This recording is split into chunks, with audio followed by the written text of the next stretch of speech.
అందరికీ శుభవార్త. ప్రతి ఆదివారం 10,000 మంది ఒక చోట చేరి దేవుణ్ణి ఆరాధిస్తున్న జీవం గల దేవుని సంఘం.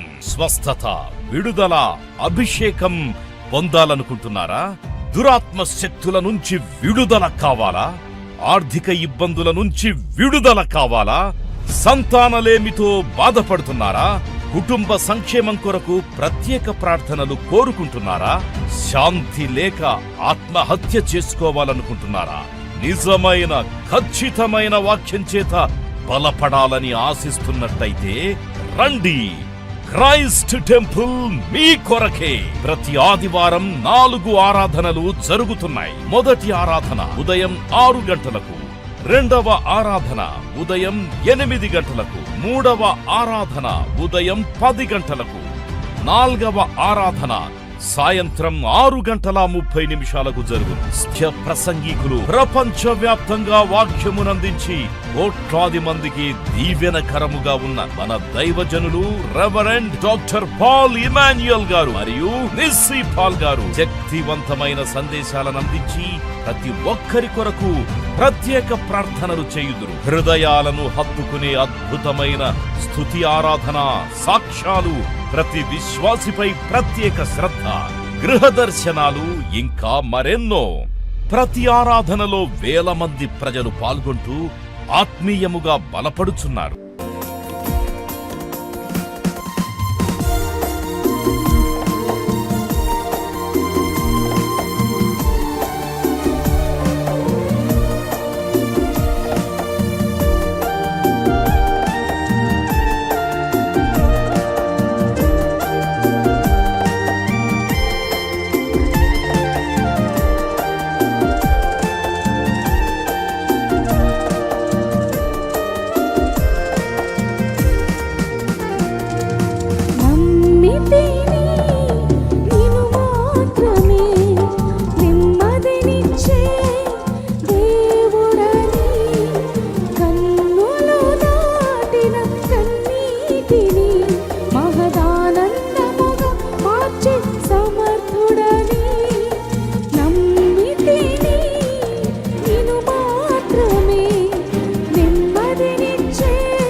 నన్ను పిలచిన దేవుడ నీవే, నీకై మలచిన మహిమాన్వితుడవే.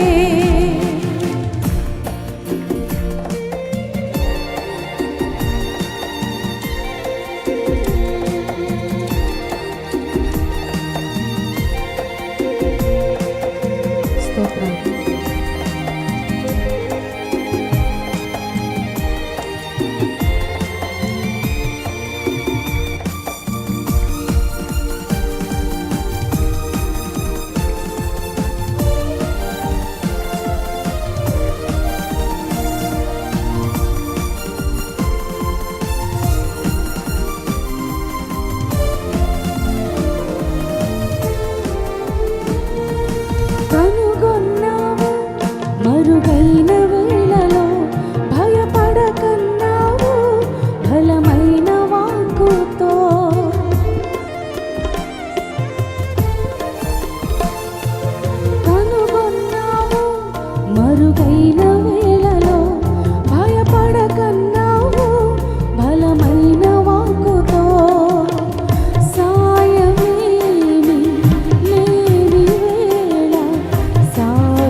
పిలచిన దేవుడ నీవే,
చేసావో, విన్నపాలకు విసుగు చెందక కన్న తండ్రిగా తోడున్నావో, కంటి పాపల నన్ను కాయుచు వెంట ఉండి నడిపించావో, విన్నపాలకు విసుగు చెందక కన్న తండ్రిగా తోడున్నావు, కంటి పాపల నన్ను కాయుచు వెంట ఉండి నడిపించావు.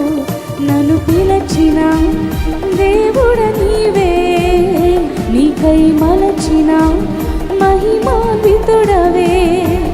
నన్ను పిలచిన దేవుడ నీవే, నాకై మలచిన మహిమాన్వితుడవే. నమ్మితిని నిన్ను మాత్రమే, నెమ్మదినిచ్చే దేవుడని, కన్నులు దాటిన కన్నీటిని మహదానందముగా మార్చి సమర్థుడని. నమ్మితిని నిన్ను మాత్రమే, నెమ్మదినిచ్చే దేవుడని, కన్నులు దాటిన కన్నీటిని మహదానందముగా మార్చి సమర్థుడని. నన్ను పిలచిన దేవుడ నీవే, నీకై మలచిన మహిమాన్వితుడవే. నన్ను పిలచిన దేవుడ నీవే, నీకై మలచిన మహిమాన్వితుడవే. నన్ను పిలచిన దేవుడ నీవే, నీకై మలచిన మహిమాన్వితుడవే. నన్ను పిలచిన దేవుడ నీవే, నీకై మలచిన మహిమాన్వితుడవే. క్లుప్తంగా దేవుని వాక్యాన్ని విందాం. దేవాదేవుడు మన జీవితాల్లో కలిగిన ప్రతి ప్రణాళికను బట్టి దేవుని స్తుతించాలి. చూడండి, మొదట ఆయన రాజ్యాన్ని, ఆయన నీతిని వెదకాలి. ప్రాక్టికల్గా మన జీవితంలో దీన్ని అప్లై చేయాలి. కొన్ని సందర్భాల్లో మనం వింటూ వస్తుంటాం, కానీ మన జీవితంలో దేవుని వాక్యాన్ని అప్లై చేయం. అప్లై చేసినప్పుడు ఆశీర్వాదాన్ని, దీవెని పొందుకుంటాం. సో పూర్వ దినాల్లో బ్రిటిష్ సామ్రాజ్యాన్ని, లేకపోతే కొన్ని కింగ్డమ్స్ని క్వీన్స్ పరిపాలన చేసేటువంటి వారు. ఇప్పటికీ కూడా ఆ బ్రిటిష్ సామ్రాజ్యాన్ని క్వీన్సే పరిపాలన చేస్తారు, రాణులు పరిపాలన చేస్తారు. సో స్కాట్లాండ్ అనేటువంటి ఒక దేశం ఉంది. ఇంగ్లాండ్, స్కాట్లాండ్, ఐర్లాండ్, వీటి మూడింటిని యూకే అంటారు, యునైటెడ్ కింగ్డమ్ అంటారు. స్కాట్లాండ్ దేశంలో ఒక గొప్ప దైవజనుడు నివసించేటువంటి వాడు. ఆయన పేరు ఏంటంటే జాన్ నాక్స్. చెప్పండి, జాన్ నాక్స్. ఆయన ప్రార్థనాపరుడు, యథార్థవంతుడు. దేవునికి పరిచర్యను యూరోపియన్ దేశాల్లో గొప్పగా ప్రచురం చేసినటువంటి గొప్ప దైవజనుడు. ఆయన ప్రార్థనాపరుడు. అతను మోకాళ్ళు వేసి ప్రార్థన చేస్తానట, నిజంగా శత్రువులు భయపడేవారు, గడగడలాడేటువంటి వారు. ఆయన ప్రార్థన అంత గొప్ప శక్తి ఉండేది. ఆయన చేస్తున్న శక్తి అంటే కాదు, ఎవరు ప్రార్థన చేసినా ప్రార్థన ద్వారా ఏముంది, శక్తి రిలీజ్ అవుతుంది. నిజంగా ఆయన దేశానికి ఎంతగానో ప్రయోజనకరంగా ఉన్నాడు. అతని ప్రార్థన ద్వారా అనేక మంది రక్షించబడుతున్నారు, అనేక మంది యవనస్తులు మార్పు చెందుతున్నారు. ఆ దేశాల్లో గొప్ప ఉజ్జీవము జాన్ నాక్స్ ద్వారా ఖచ్చితంగా వచ్చింది. ఆ టైంలో ఆ దేశాన్ని పరిపాలన చేస్తున్నటువంటి క్వీన్ మేరీ, ఆమె పేరు క్వీన్ మేరీ. ఆ మేరీ ఒక సందర్భంలో జాన్ నాక్స్ని కలవాలని, ఎవరిని కలవాలని, దేవుని సేవకుని కలవాలని తన పరివారంతో రథం వేసుకుని వచ్చిందట. అంటే చాలామంది పొలిటీషియన్స్ కావచ్చు, అధికారులు దేవుని సేవకుడికి కాల్ చేస్తే వచ్చేస్తారు అనుకుంటారు. కానీ ఆమెకు ఉన్నటువంటి భక్తి ఎలాంటిదంటే, నేను ఆయన్ని పిలిపించుకోవటం కాదు, నేనే ఆయన దగ్గరికి వెళ్ళాలి, నేనే ఆయన ఏం చేయాలి, మీట్ అవ్వాలి. కొన్ని సందర్భాల్లో మనం దైవజనుడిని గౌరవించాల్సిన విషయంలో గౌరవించం. అంటే దైవజనుడిని గౌరవించడం అంటే అర్థం ఏంటంటే, when you give honour to the God servant, you are giving honouring to God. దేవుని ప్రతినిధికి ఎప్పుడైతే నువ్వు ఆనర్ ఇస్తావో, దేవుని ప్రతినిధిని గౌరవంగా చూస్తావో, దేవుణ్ణి గౌరవిస్తున్నట్లు. అంటే దేవుని దూత ఎప్పుడైతే, దేవుని ప్రతినిధి అంటే ఎవరు, దేవుని దూత, దేవుని యొక్క నామం పేరిట వస్తున్నప్పుడు దైవజనుడికి ఇవ్వాల్సినటువంటి ఘనతను, దైవజనుడికి ఇవ్వాల్సిన గౌరవాన్ని మనం ఇవ్వాలి. చాలామంది ఫ్రెండ్స్ అనుకుంటారు చాలామంది. సో ఎప్పుడైతే ఆ యొక్క జాన్ నాక్స్ దగ్గరికి ఆ క్వీన్ మేరీ వచ్చిందట, అంటే ఏ విధంగా అపాయింట్మెంట్ తీసుకోలేదు, ఫోన్ చేయటం, ఆ రోజుల్లో ఫోన్లు కూడా లేవు, వస్తానని కూడా చెప్పలేదు. సో క్వీన్ వస్తే ఖచ్చితంగా ఆయన అటెండ్ అవుతాడు అనుకుని వచ్చింది ఆమె. ఇంటి బయట రథం ఆపారు, దాని రథం వెనకాల చాలామంది సైనికులు కూడా ఉన్నారు. మొత్తం హంగు ఆర్భాటంతో వచ్చింది ఆమె. వచ్చిన తర్వాత తన ఆఫీసర్ని ఇంట్లోకి పంపించిందట. నేను వచ్చానని చెప్పు అనగానే ఆఫీసర్ వెళ్ళాడు.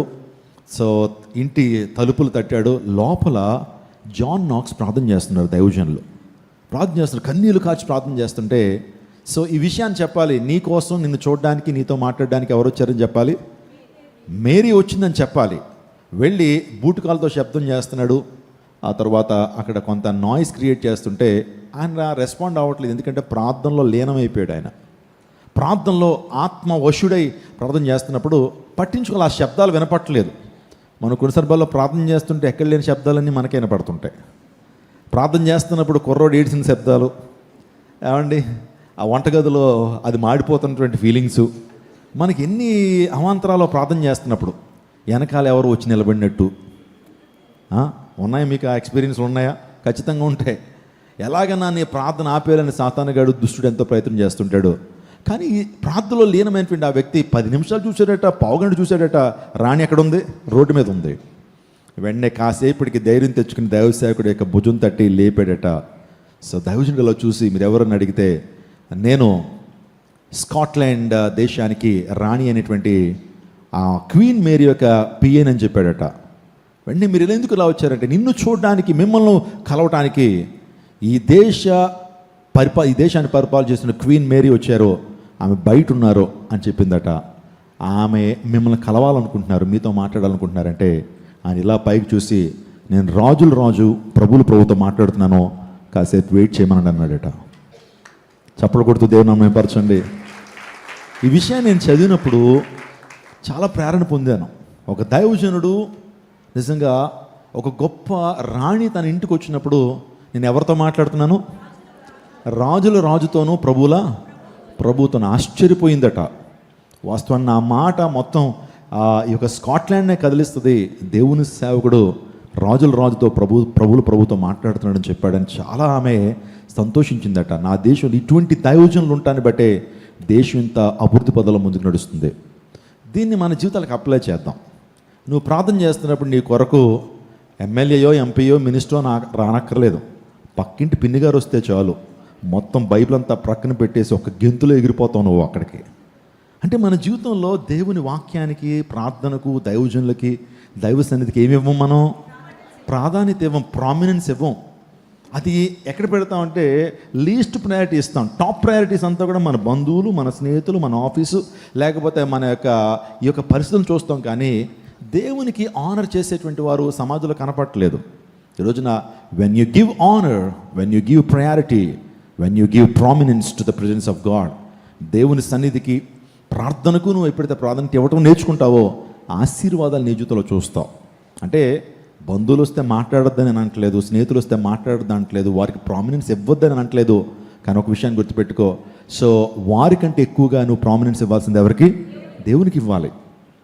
అబ్రహాము తన జీవితంలో దేవునికి ప్రాధాన్యత ఇచ్చాడు. మీరు చూడండి, భక్తుల జీవితాలు చూడండి, వారు ఎందుకు అంత భక్తి జీవితాన్ని, అంత పోరాట పటిమ కలిగి ఎలా జీవించగలిగారంటే వారు దేవునికి ప్రాధాన్యత ఇవ్వాలని తీర్మానించుకున్నారు. కాబట్టి నీ జీవితంలో కూడా దేవుని సన్నిధి అంటే వణుకు, దేవుని సన్నిధి అంటే ఆ యొక్క ఆసక్తి, దేవుని సన్నిధి అంటే నిజంగా ఆ రెవరెన్స్, గాడ్లీ రెవరెన్స్ నువ్వు కలిగినప్పుడు దీవెని నువ్వు పొందుకుంటావు. వాస్తవానికి ఈరోజు నేను ఒక మీటింగ్స్లో, క్రూసైడ్లో డేట్ ఇవ్వడం జరిగింది. నేను క్లుప్తంగా మాట్లాడి దైవ సేవకురాలకి సమయాన్ని ఇస్తాను. తదుపరి 9 o'clock వరకు సెషన్ జరుగుతుంది. నేను 8:30 వరకు మాట్లాడి దైవ సేవకుడికి మరికొన్ని సాక్ష్యాలు ఉన్నాయి, ఆ తర్వాత కొన్ని అనౌన్స్మెంట్స్ ఉన్నాయి. వాక్యాన్ని అందించిన తర్వాత దేవుని సేవకురాలు కూడా ఒక 10 minutes లేకపోతే 15 minutes మాట్లాడతారు. తదుపరి మనం ముగింపు ప్రార్థన ఆశీర్వాదాలు తీసుకుందాం. ఈరోజు మన జీవితంలో క్లిష్ట పరిస్థితుల్లో మనం ఏం చేయాలి? మన జీవితాల్లో ప్రతికూల వాతావరణం మన జీవితంలోకి వచ్చినప్పుడు, when we are in trouble, when we are in hardships, when we are in warfare, మనం యుద్ధ భూమిలో ఉన్నప్పుడు, ఇంకో మాట చెప్పాలంటే క్లిష్ట పరిస్థితుల్లో మనం ఎలా రియాక్ట్ అవ్వాలి, ఎలా ప్రతిస్పందించాలి, ఎలా మన జీవితాన్ని ముందు కొనసాగించాలో నేను కొన్ని విషయాలు, ఒక గొప్ప రాజు తన క్లిష్ట పరిస్థితుల్లో ఎటువంటి నిర్ణయాలు తీసుకున్నాడో, ఎటువంటి డెసిషన్ మేకింగ్ చేశాడో ఆ విషయాన్ని చెప్పి, మనం కూడా క్లిష్ట పరిస్థితుల్లో ఉన్నప్పుడు ఎలా బ్రతకాలి, మనం క్లిష్ట పరిస్థితుల్లో ఉన్నప్పుడు ఎలా ప్రార్థించాలి, క్లిష్ట పరిస్థితుల్లో ఉన్నప్పుడు ఆ పరిస్థితి నుంచి ఎలా బయటికి రావాలో మనం ఈ యొక్క చరిత్ర ద్వారా మనం తెలుసుకుందాం. సో ఒక రాజు ఉన్నాడండి పరిశుద్ధ గ్రంథంలో, అతని వ్యక్తి పేరు యెహోషాపాతు. అందరనండి యెహోషాపాతు. అతడు యూదా రాజు. ఒక్కసారి గ్రంథాలు తెరవండి, 2వ దినవృత్తాంతాల గ్రంథము 20వ అధ్యాయము 1-27 వచనాలలో ఆయన చరిత్ర మనం చదువుతాం. మీరు ఇంటికి వెళ్ళిన తర్వాత ఇంకా బాగుగా మీరు అర్థం చేసుకున్నట్టుకు 2వ దినవృత్తాంతాల గ్రంథము 20వ అధ్యాయము 1-27 వచనాలు మనం చదివితే అందులో ఉన్నటువంటి సారాంశాన్ని చెప్తాను, చాలా జాగ్రత్తగా వినండి. యూదా రాజు అయినటువంటి యెహోషాపాతు పరిపాలన చేస్తున్నప్పుడు ఒకరోజు తన జీవితంలో ఒక క్లిష్ట పరిస్థితి తన జీవితంలోకి వచ్చింది. ఒక సమస్య తన జీవితంలోకి వచ్చింది, ఒక ఇబ్బంది తన జీవితంలోకి వచ్చింది. అదేంటంటే తన మీద పోరాటం చేయడానికి, తన మీద యుద్ధం చేయడానికి ఆ మోయనీయులు, అమ్మోనీయులు, మేయోనీయులు ఈ ముగ్గురు కూడా యెహోషాపాతు అయినటువంటి రాజు మీద దండెత్తి వచ్చేసారు. అంటే రాజు మీదకి దండెత్తి వచ్చారు యుద్ధం చేయడానికి వచ్చినప్పుడు ఆ టైంలో చాలా క్లిష్ట పరిస్థితి. ఒక్క సైన్యం అయితే, ఒక్క దేశం అయితే పోరాడగలుగుతాడు, కానీ 3 దేశాలు వారు కూడబలుక్కుని యెహోషాపాతు మీద ఎలాగన్నా విజయం సాధించాలని వారందరూ కూడా ఒక కాన్స్పిరసీ, ఒక కుట్ర, ఒక ప్లాట్ చేసి వచ్చేసారు. వచ్చేస్తే ఆ రాజ్యం చుట్టూ కూడా అందరూ మోహరించున్నారు. నిజంగా యెహోషాపాతు చాలా భయకంపితులైన వాతావరణం. వెంటనే సైన్యాన్ని సమకూర్చుకోవాలి, యుద్ధం చేయాలి. తనకు తెలుసు ఆ యుద్ధంలో విజయాన్ని ఎవరు సాధిస్తారో, ఆ యుద్ధంలో విజయాన్ని గెలిచేది ఎవరో యెహోషాపాతుకు తెలుసు. ఏంటంటే 3 రాజ్యాల వారు దండొస్తే వస్తే యెహోషాపాతు ఏం చేయగలుగుతాడు. ఆ టైంలో he made some supernatural decisions. So at the time, by the time he made wonderful decisions. By his wonderful decisions God has given him a great victory. దేవుడు తన తీసుకున్న నిర్ణయాలను బట్టి దేవుడు తనకు జయాన్ని ఇచ్చాడు. శత్రువు కొల్లసొమ్మను వదిలేసి వెళ్ళిపోయాడు. అంటే శత్రువు తన దగ్గర ఉన్నటువంటి కొల్లసొమ్ము అంతా కూడా యెహోషాపాతు పొందుకోగలిగాడు. యుద్ధం రావటం యెహోషాపాతుకు మేలైంది. యుద్ధం రావటం యెహోషాపాతుకు దీవెనకరంగా మారింది. కొన్ని సందర్భాల్లో నువ్వు అనుకుంటావు, సమస్య వచ్చినప్పుడు దిగాలు పడిపోతావు, వేదన చెందుతున్నప్పుడు ఎంతగానో నువ్వు కృంగిపోతావు. ఇంకో మాటలో చెప్పాలంటే క్లిష్ట పరిస్థితుల్లో మనం చాలా వీక్ అయిపోతుంటాం, కానీ ఆ క్లిష్ట పరిస్థితిని దేవుడు ఆశీర్వాదకరంగా నీ జీవితంలో మారుస్తాడు. ఒక వ్యాధి వచ్చిందా, ఒక యాక్సిడెంట్ జరిగిందా, ఒక ఫెయిల్యూర్ నీ జీవితంలో జరిగిందా, దేవునికి ఆ ఫెయిల్యూర్ పక్షాన్ని కూడా, ఫెయిల్యూర్లో కూడా దేవునికి ఒక ప్రత్యేకమైన ఉద్దేశం ఉంటుంది. దేవుడు కొన్ని సందర్భాల్లో మనకు విజయాన్ని ఇవ్వకుండా ఆపోజిట్ పీపుల్కి విజయాన్ని ఇస్తాడట. సందర్భం ఒకటి చెప్పండి అని అడిగితే, పరిశుద్ధ గ్రంథంలో నయమాన్ అనేటువంటి వ్యక్తి ఉన్నాడు. ఆడు పరాక్రమవంతుడు, సిరియా దేశపు సైన్యాధ్యక్షుడు. ఆ వ్యక్తికి యెహోవా అతనికి విజయాలు ఇస్తున్నాడట. ఎవరి మీద? ఇశ్రాయేలు మీదకి వచ్చినప్పుడు, దేవుని ప్రజలైనటువంటి ఇశ్రాయేలు మీదకి యుద్ధానికి వచ్చినప్పుడు ఇశ్రాయేలుకి దేవుడు విజయాన్ని ఇవ్వట్లా. ఎవరికి ఇస్తున్నాడు విజయాన్ని? సిరియా రాజు అయినటువంటి, చెప్పండి, సిరియా దేశానికి సంబంధించినటువంటి ఆ సైన్యాధ్యక్షుడికి దేవుడు ఏమిస్తున్నాడట? విజయాలు. నాకు అర్థం కాలేదు, తప్పేమని రాశారా, ఏం ట్రాన్స్లేషన్ మిస్టేక్ అంటే కాదు, దేవుడే ఇంటెన్షనల్గా శత్రువుకి ఏమిస్తున్నాడు అంటే. సో ఆలోచన చేయండి, దాని వెనకాల ఒక ప్రత్యేకమైన ఉద్దేశం ఉంది. ఆ సిరియా దేశానికి సంబంధించినటువంటి ఆ సైన్యాధ్యక్షుడు అతడు మార్పు చెంది నిజంగా ఆ యుద్ధాల మీద విజయం రావటం ద్వారా ఆ వ్యక్తి యొక్క ఖ్యాతి పెరుగుతుంది. తద్వారా ఆ వ్యక్తి మరలా ఎలీషా దగ్గరికి వచ్చి మార్పు చెంది తన యొక్క జీవితాన్ని మార్పు చేసుకుని స్వస్థతను అనుభవించి తర్వాత చేసిన కార్యం ఏంటి తెలుసా? తన దేశానికి వెళ్ళి యెహోవాయే నిజమైనటువంటి దేవుడు అనే సాక్ష్యం చెప్పిన ఆ సిరియాలో చాలామంది ప్రభు దగ్గరికి వచ్చారు, దేవుని దగ్గరికి వచ్చారని దేవుని లేఖనం సెలవిస్తూ ఉంది. నా ప్రీతి వచ్చినాక మీ జీవితంలో కూడా కష్టం వచ్చినప్పుడు, క్లిష్ట పరిస్థితుల్లో నువ్వు ఏం చేయాలంటే, యెహోషాపాతు ఏ రీతిగా ఆ వ్యక్తి తన యొక్క భక్తి జీవితాన్ని ప్రదర్శించాడో, ఏ రీతిగా తను జీవించాడో, ఏ రీతిగా నిర్ణయాలు తీసుకున్నారో, నీవు కూడా అటువంటి నిర్ణయాలు తీసుకుంటే క్లిష్ట పరిస్థితుల్లోంచి, కష్ట సమయాల్లోంచి, వ్యాధుల్లోంచి, నీ జీవితంలో భయంకరమైనటువంటి పరిస్థితుల్లోంచి నువ్వు కూడా బయటికి రాగలుగుతావు. స్తోత్రం చెప్పడం. హల్లెలూయా. పరిశుద్ధ గ్రంథంలో అన్నీ కూడా దృష్టాంతాలు ఎందుకు దేవుడు రాయించాడంటే, మీరు కూడా ఆ విధంగా చేస్తే దేవుని యొక్క దీవెన మీ మీదకి వస్తుందని దేవుడు మాట్లాడుతున్నాడు. నేను జస్ట్ హెడ్లైన్స్ మాత్రం ఇచ్చి నా సందేశాన్ని ముగింపులోకి తీసుకొస్తాను. కష్ట పరిస్థితుల్లో నువ్వు ఏం చేయాలి, క్లిష్ట పరిస్థితులు ఏం చేయాలంటే, ఆ యొక్క యెహోషాపాతు కష్ట సమయంలో తను చేసింది ఏంటి తెలుసా? తను తాను తగ్గించుకున్నాడు. He humble himself. అతడు తను తగ్గించుకున్నాడు. యెహోవా యొద్ద విచారణ చేయడానికి మనస్సు నిలుపుకున్నాడట. He was ready to pray in the Lord's presence. అతను మనసును సిద్ధం చేసుకుని, he prepared his heart to pray in the Lord's presence. He has prepared his heart to face enemy. శత్రువు మీద యుద్ధం చేయడానికి, లేకపోతే దేవుని సందుకు వచ్చి విచారించుటకు మనసు నిలుపుకొనను అంటే తగ్గించుకున్నాడండి. ఈ రోజున కష్టం రాగానే, సమస్య రాగానే మన జీవితాల్లో తగ్గింపు అవసరం. మన జీవితాల్లో దేవుని సన్నిధిలో ఎంత తగ్గించుకుంటే అంత దేవుని దీవెన పొందుకుంటాం. మన కొన్ని సందర్భాల్లో తగ్గించుకోవాలంటే మనకి చాలా గుర్తు, మన బ్యాక్గ్రౌండ్ గుర్తు వస్తుంది, మన చదువు గుర్తు వస్తుంది. ఇంకా చెప్పాలంటే మన యొక్క ఇల్లు చూసినప్పుడు మనం తగ్గించుకోవాలనిపించదు, లేకపోతే మన యొక్క చదువు చూస్తున్నప్పుడు మనం తగ్గించుకోవాలనిపించదు. కానీ దేవుని సన్నిధిలో ఎవరైతే విరిగిన హృదయంతో ఉంటారో వారు దేవుని కార్యాలు పొందుకుంటారు. దేవుడు విరిగిన హృదయాన్ని ఆయన అలక్ష్యం చేసేటువంటి దేవుడు కాదట. దేవుడు కాంట్రైట్ స్పిరిట్ అండ్ బ్రోకెన్ హార్ట్ని ఆయన కోరేటువంటి వాడు. ఎవరైతే విరిగి నలిగిన హృదయం కలిగి ఉంటారో, ఎవరైతే తగ్గింపు స్వభావం కలిగి ఉంటారో, దీనులుగా మార్చబడతారో వారు దీవించబడతారు. యెహోషాపాతు చేసింది అదే. రాజు అయినప్పటికీ కూడా దేవుని సన్నిధిలో విచారించడానికి మనసు నిలుపుకున్నాడని దేవుని నాకు సెలవుస్తోంది. ఇంకొక మాట ఏంటంటే, రెండో ప్రాముఖ్యమైన అంశం, ఉపవాస ప్రార్థనలు చేయడానికి తన ప్రజలందరినీ పిలిపించాడట. స్తోత్రం చెప్పండి. సమస్య వచ్చినప్పుడు మనం ఆయుధాలు చేతపట్టడం కాదు, సమస్య వచ్చినప్పుడు ఎవరెవరి యొక్క హెల్ప్ కోరటం కాదు, కానీ దేవుని సహాయాన్ని కోరాలి, సర్వశక్తుని యొక్క సహాయాన్ని కోరాలి. మరి ఆయన సహాయాన్ని కోరాలంటే ఏం చేయాలి? ప్రార్థించాలి. అందుని బట్టి రాజ్యంలో ప్రముఖులందరినీ కూడా పిలిపించి రండి ప్రార్థన చేద్దాం. ఏ ప్రార్థన? విందు భోజనాలు చేసేసి ప్రార్థన కాదు, మంచిగా బిర్యానీలు తినేసి ప్రార్థన కాదు. మన కడుపు ఎప్పుడైతే కాలుతూ ఉంటుందో మన యొక్క హృదయంలోంచి ఏమొస్తాయి? ఆక్రందనలు వస్తాయి.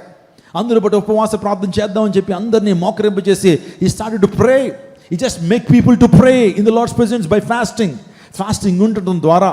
సో దేవునిలో ప్రార్థన చేయడం మొదలుపెట్టారు. చూసారా, క్లిష్ట పరిస్థితుల్లో మొదట అతను తగ్గించుకున్నాడు. మనం కూడా తగ్గించుకోవాలండి. కొన్ని సందర్భాల్లో మనకి చాలా గుర్తొస్తాయి కదా, మన కులం, మన గోత్రం, మన బ్యాక్గ్రౌండ్, మన జాబు, మన డబ్బు, మన ఇల్లు, ఇవన్నీ కూడా దేవునికి దూరం చేస్తున్న కొన్ని సందర్భాల్లో తగ్గింపు మన జీవితంలో ఉండదు. సాతాను లోపల నుంచి అంటాడు దేనిలో తగ్గద్దు అంటాడు. ఒక మాట నేను చెప్పనండి, దేవుని సందికి వచ్చినప్పుడు మనం దీనులుగా మారాలి, తగ్గించుకోవాలి. రెండోదిగా ఉపవాస ప్రార్థన. ఉపవాసం అంటే అర్థం ఏంటంటే, అంటే దగ్గర, వాసము అంటే నివసించుట. దేవునికి సమీపంగా రావటమే ఉపవాసం. ఆమేన్. దేవునికి సమీపంగా రావాలి. We must close to God. We come closer to God. దేవునికి దగ్గరగా రావాలి. అదే ఉపవాసం. ప్రతి శుక్రవారం కూడా మన సంఘంలో ఉపవాస ప్రార్థన జరుగుతుంది. చాలామందికి మాకు కాదులే ఉపవాస ప్రార్థన. నేను అంటున్నాను, అవకాశము నీకు రాకపోతే దేవుడు ఖచ్చితంగా నేను లెక్క అడుగుతాడు. నీకు అవకాశం ఉండి ఇంట్లో ఖాళీగా ఉండిపోద్దు. మహా అయితే ఆ ప్రాంతానికి రావడానికి ఒక 50 రూపాయలు ఖర్చు అవుతుందేమో, లేకపోతే 100 రూపాయలు ఖర్చు అవుతుందేమో నీకు travelling expenditure. So feel free, redeem your time to attend in the fasting prayer. So ఎంతో ఆశీర్వాదకరంగా, దీవెనకరంగా జరుగుతుంది. ప్రతి శుక్రవారం 11 గంటల నుంచి 2 గంటల వరకు జరుగుతుంది. నువ్వు ఎప్పుడు కూడా నా బిడ్డలు ఉన్నతమైన స్థానానికి వెళ్ళాలి, ఉన్నతమైనటువంటి చదువు వారు చదవాలి, వారు దేశం ఉన్నతమైన స్థానాలు నిలపబడాలని కోరుతున్నావు. మరి ఏది నువ్వు చేస్తున్న ఎఫర్ట్స్ అయ్యి, నువ్వు చేస్తున్న ప్రార్థనలేవి? ఆదివారం ఒకటే సరిపోదు. సో సహవాస కూడికల్లో నువ్వు కుటుంబం పాలుబాక్సులుగా ఉండాలి. సహవాసంలో మందిరంలో ఉన్నప్పుడు సహవాస కూడికల్లో నువ్వేం చేయాలి? మేము పెళ్ళిళ్ళకి వస్తామండి, పేరెంటాలకు వస్తామండి, ఇంకా వాటికి వస్తామంటే కాదు. ఉపవాస ప్రార్థనలో కూడా ఏం చేయాలి? నువ్వు ఏకీభించాలి, పాలుబాక్సులుగా ఉండాలి. దేవుడు మంచి స్థలాన్ని మనకు అనుగ్రహించాడు, మంచి చర్చ్ని మనకు అనుగ్రహించారు. ఆ చర్చ్లో జరుగుతున్న సహవాసకులకి రావాలి. చాలామంది, నేను గతించిన 3 వారాలను చూస్తున్నానండి. I could see many miracles has been taken place in the lives of people. అక్కడ ప్రార్థన చేస్తున్నప్పుడు దేవాదేవుడు గొప్ప కార్యాలు ప్రభు జరిగిస్తున్నాడు. మచ్చుకొక 2 చెప్తాను. ఒక ప్రియ సహోదరి రెగ్యులర్గా మన మందిరానికి వస్తున్నారు. తన కుమారుడు ఒక గ్రూప్ 2 ఎగ్జామ్స్ రాశారు. ఆ గ్రూప్ 2 ఎగ్జామ్స్లో దేవుడు విజయాన్ని ఇచ్చారు. రెండో ప్రేయర్ రిక్వెస్ట్ ఏంటంటే, ఆమె తెలుగు రాష్ట్రంలోనే తన కుమారుడికి ఉద్యోగం రావాలని ప్రేయర్ రిక్వెస్ట్ రాసి ఆ యొక్క ఫాస్టింగ్ ప్రేయర్లో నాకు ఇవ్వడం జరిగింది. సో ఆ రోజున అందరినీ ముందుకు పిలిచి ఆ యొక్క చీటీ మీద ఉన్నటువంటి ఆ పేరు చదివి వాళ్ళు బలిపీఠం దగ్గరికి వచ్చి బలిపీఠం మీద చేతులు ఉంచినప్పుడు ప్రార్థన చేయడం మొదలుపెట్టానండి. సో అప్పుడు ఇన్స్టెంట్గా వారి జీవితంలో జరిగిన కార్యం ఏంటంటే, ఒక తమ్ముడికి ఇన్స్టెంట్గా అది ప్రార్థన అయిన తదుపరి వితిన్ 15 మినిట్స్లో అతడికి వీసా రావటం. ఎంతో కాలంగా బ్లాక్ అయిపోయినటువంటి ఆ జాబ్ అండ్ దెన్ వీసా వెంటనే ఆ ప్రార్థనలో ఉన్నప్పుడే ఒక మెయిల్ వచ్చింది ఆ వ్యక్తికి. ఆ మెయిల్లోనే దేవాదేవుడు తనకు జయాన్ని ఇచ్చాడు. అది మొదటి అంశం. అయితే ఆ ప్రియ సహోదరులు చెప్తున్నారు, నేను ఉపవాస ప్రార్థనలో నేను ప్రార్థన చేశాను, దైవ సేవకులు ప్రార్థన చేస్తారు, సంఘం ఏకీవించినప్పుడు నా కుమారుడు జీవితంలో అసాధ్యం అనుకున్న కార్యాన్ని దేవుడు సుసాధ్యపరిచాడు. హైదరాబాద్లో ఒక ప్రముఖమైనటువంటి ప్రాంతంలోనే నా కుమారుడికి జాబ్నిచ్చాడు అని ఆమె సాక్ష్యం చెప్పింది. Praise God. Hallelujah, hallelujah. So క్లిష్ట పరిస్థితుల్లో చేయాల్సింది ఏంటో తెలుసా? ప్రార్థన. ఎఫర్ట్స్ చేస్తున్నావు మంచిగా, అందరినీ కలుస్తున్నావు, కానీ అన్నిటికంటే ప్రాముఖ్యంగా దేవుడే మనుషుల హృదయాన్ని మార్చేటువంటి వాడు. దేవుడే రాజుల హృదయాన్ని మార్చేటువంటి వాడు. దేవుడే రాజుల యొక్క మనస్సును నీటి కాలువలే ఏం చేయగల తెప్పగలిగినటువంటి వాడట. అందుబట్టి రాత్రికాల సమయంలో నువ్వు తగ్గించుకోవాలి. ఉపవాస ప్రార్థనలు చేయడానికి ప్రజలందరినీ పిలిపించుకున్నాడు, ఉపేక్షించుకున్నాడట. స్తోత్రం చెప్పండి. ఉపేక్షించుకోవటం, తను తాను జీరో చేసేసుకోవటం. దేవుని సందులో I'm zero Lord but you are hero. ప్రభు నీవు హీరో. మనం ఏమంటుంది? నేను హీరో అని అంటావు. ఈరోజు మన జీవితాల్లో మనం జీరోగా మార్చబడి ప్రభువుకు మన జీవితాన్ని సమర్పించుకోవాలి. మన ఆహారాన్ని ఏం చేయాలి? తగ్గించుకోవాలి. అలా చేసినప్పుడు మనం జయ జీవితాన్ని పొందుకుంటాం. ఆ తర్వాత యెహోషాపాతు చేసిన దేవుని యొక్క శక్తిని జ్ఞాపకం చేసుకుని ఆయన స్తుతించాడట. అంటే ప్రార్థనలో ఏముందంటే ప్రైజ్ ఉంది, ప్రార్థనలో వర్షిప్ ఉంది. ప్రార్థనలో ఆ వ్యక్తి దేవుని యొక్క గొప్పతనాన్ని జ్ఞాపకం చేసుకుంటూ దేవుని ఏం చేశాడు? He started to praise God. ఈరోజు నీ జీవితంలో కూడా దేవుడు చేసిన ఆశ్చర్యకార్యాన్ని మనం ఏం చేసుకోవాలి? జ్ఞాపకం చేసుకోవాలి. ఇశ్రాయేలుతో దేవుడు మాట్లాడుతున్నాడు, నా నిబంధనలు మీరు జ్ఞాపకం చేసుకోనండి, నా నిబంధనలు మీరు జ్ఞాపకం చేసుకోండి. హగ్గైతో దేవుడు మాట్లాడుతున్నాడు, నా నిబంధనను ఏం చేయి? జ్ఞాపకం చేసుకోండి. నా ఆత్మ విమోచన కాబట్టి భయపడొద్దు అని దేవుడు ఒక నిబంధన చేస్తే ఆ నిబంధన జ్ఞాపకం చేసుకోమంటున్నాడు. నేను చేసిన ఆశ్చర్యక్రియలను మీరు ఏం చేయండి? జ్ఞాపకం చేసుకోండి అంటున్నాడు. ఆ తర్వాత నా ఆజ్ఞలు, నా కట్టడలను ఏం చేయండి? జ్ఞాపకం చేసుకోమంటున్నాడు. ఆ తర్వాత లోతు భార్యని జ్ఞాపకం చేసుకోమన్నాడు. ఎవరిని? లోతు భార్యని జ్ఞాపకం చేసుకోండి. లోతు భార్య వెనుకకు చూసి ఉపస్తంభం అయిపోయింది. నువ్వు కూడా వెనుకకు చూస్తున్నావా? వెనుక చూడాలనుకుంటున్నావా? దేవుని కృపలో వర్ధిల్లుతూ విశ్వాసంలో కొనసాగుతూ ఒక మంచి ఆధ్యాత్మికమైనటువంటి ఆ యొక్క ఫౌండేషన్ నువ్వు కలిగి జీవిస్తూ చక్కగా దేవుని నుంచి అనేకమైన దీవెనలు, ఆశీర్వాదాలు పొంది మరలా నీకు ఏమనిపిస్తుంది తెలుసా? వెనక్కి వెళ్ళిపోతే బాగుండు. సో వెనకకు చూసేటువంటి అనుభవం లోతు బారి నుంచి నేర్చుకోవాల్సింది తెలుసా? నాగటి మీద చేయి వేసి మళ్ళీ వెనక్కి చూడడానికి వీల్లేదు. నువ్వు ముందుకే గో ఫార్వర్డ్. విశ్వాసం కత్తి దాన్ని కొనసాగించి క్రీస్తు వైపు చూడాలి తప్పించి వెనుకకు చూస్తున్నావా? నీ యొక్క విశ్వాస పరుగు రోజు రోజుకి ముందుకు వెళ్తూ ఉండాలి, వేగవంతం అవుతూ ఉండాలి.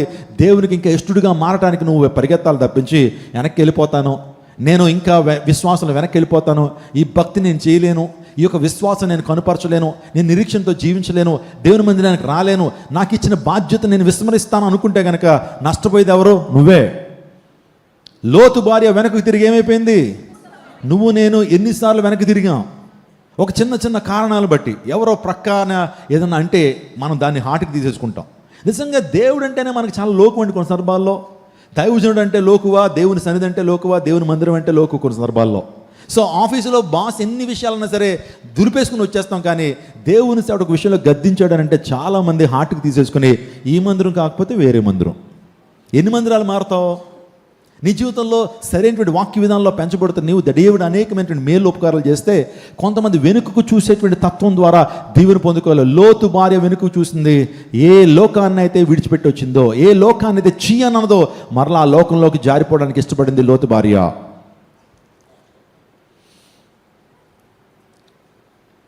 కుక్క మనకి చాలా ఇష్టం, కుక్క విశ్వాసం కలిగిన జంతువు. కానీ ఆ యొక్క డాగ్లో ఒక బ్యాడ్ ఫ్యూచర్ ఉంటుందండి. ఒక లక్షణం ఏంటంటే కుక్క తన ఆహారాన్ని తిని వాంతి చేసుకుని మళ్ళీ ఆ వాంతిని తింటుంది. అది దేవుడు కూడా అదే అన్నాడు, మీలో కూడా కొంతమంది అలాంటి వారు, వెనుకకు తిరిగేటువంటి వారు, నాగటి మీద చేయి వేసి మళ్ళీ వెనక్కి వెళ్ళేటువంటి వారు అటువంటి స్థితిని కలిగి ఉన్నారని దేవుడు చెప్పాడు. లోతు భార్య జ్ఞాపకం చేసుకోండి అంటే లోతు భార్య ఏ కాస్మెటిక్స్ వాడింది, లోతు భార్య ఎంత హైట్ ఉంది, ఇవి కాదు జ్ఞాపకం చేసుకోవటం.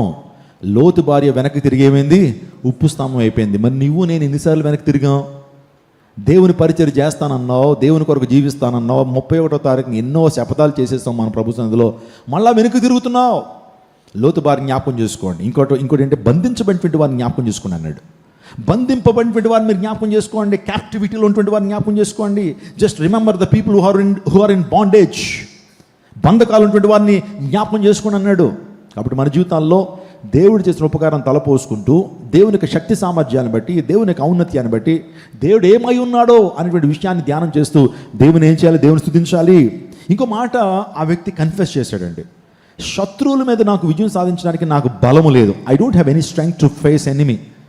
I don't have any power to conquer hour enemy. 3 రాజ్యాల మీద నేను విజయం సాధించడానికి నా శక్తి లేదు. But if you fill me with your strength I can face enemy. నేను గనుక నువ్వు నాకు శక్తినిస్తే నేను శత్రువుతో ఏం చేస్తాను? ఎదుర్కొంటానయ్యా. ఈరోజు మన జీవితాల్లో మన శక్తి సామర్థ్యాలు ఏమీ లేవు. మనం ఏంటి? మన జీవితాల్లో శక్తి చేత కాదు, బలం చేత కాదు, దేవుని ఆత్మ ద్వారానే. చెప్పండి, దేవుని ఆత్మ ద్వారా ఇవి జరుగుతున్నాయి అంటాడు. నా ప్రియదేవుడు నాకమ్మా, ఈరోజు ఒక విషయాన్ని గమనించాలి. మన జీవితాల్లో మనం శక్తిహీనం అని గమనించాలి, దేవుడే మన శక్తితో నింపేవాడని గమనించాలి.